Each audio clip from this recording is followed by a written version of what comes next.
lost to the news cycle.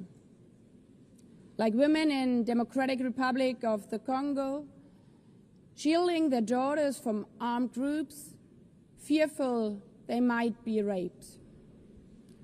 And Rohingya children spending their whole childhood in tattered tents, unable to remember what their home looks like. Faced with these realities, now is not the time to celebrate, but to ask ourselves, where is the United Nations? Distinguished heads of state and government, Mr. Secretary General, Excellencies, ladies and gentlemen, people out there in the world watching us. Clearly, we have to do better. But what we should not let cynics allow to weaponize these failures, to argue that our institution is a waste of money, outdated, irrelevant. When the principles of the Charter are ignored, is it the UN that has failed? When tanks rolled into Ukraine, was it because Article 2 of the Charter is not clear enough about sovereignty and territorial integrity?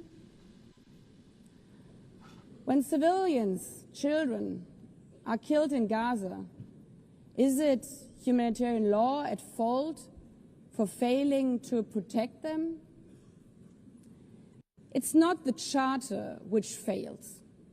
It's not the UN as an institution which fails. The Charter, our Charter, is only as strong as member states' willingness to uphold it, and their willingness to hold to account those who violate it. Excellencies, yes, our world is in pain. Yes, we have failures. But imagine how much worse would it be without the United Nations? Would a single person be better off without it? Without UNICEF, 26 million children would not have received an education. Without the World Food Programme, nearly 125 million people would have lacked life-saving food assistance. Without the World Health Organization, over 1 billion vaccines would not have been supplied. Sometimes we could have done more, but we cannot let this dishearten us. If we stop doing the right thing, evil would prevail. This 80th session is not about big celebrations. It's about finding the resolve not to give up, the resolve to be better together, just as our predecessors did 8 decades ago. This institution was born in a world on fire and desperate for reprieve. 750 million, nearly a third of humanity back then, still under colonial rule. 2 world wars in a generation, 70 million dead. The horrors of the Holocaust revealed to our collective shame.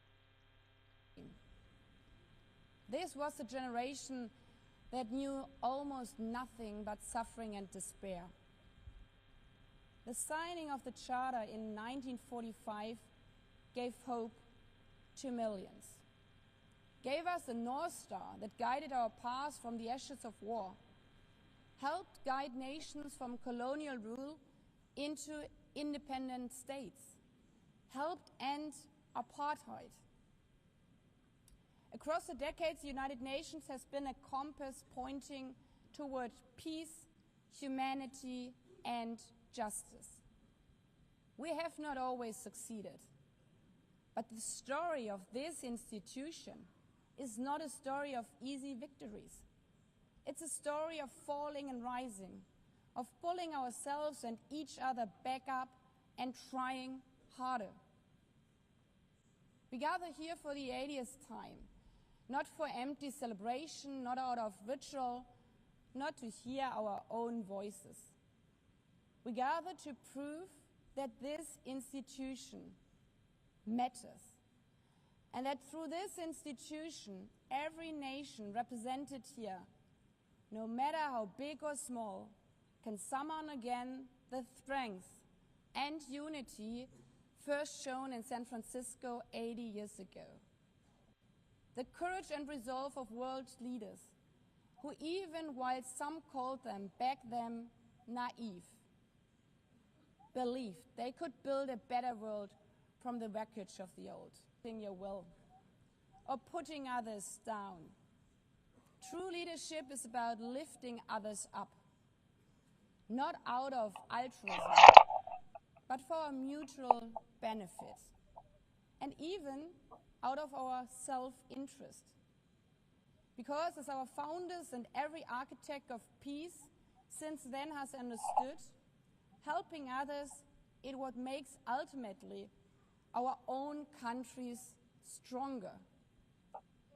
Could any state have faced the global pandemic alone? The virus did not have any passport. We were only able to solve it at the end with the support of the World Health Organization. The climate crisis does not stop at borders. CO2 emissions anywhere affect people everywhere. Even the wealthiest cities in the world cannot shield themselves from wildfires. And imagine coming here by plane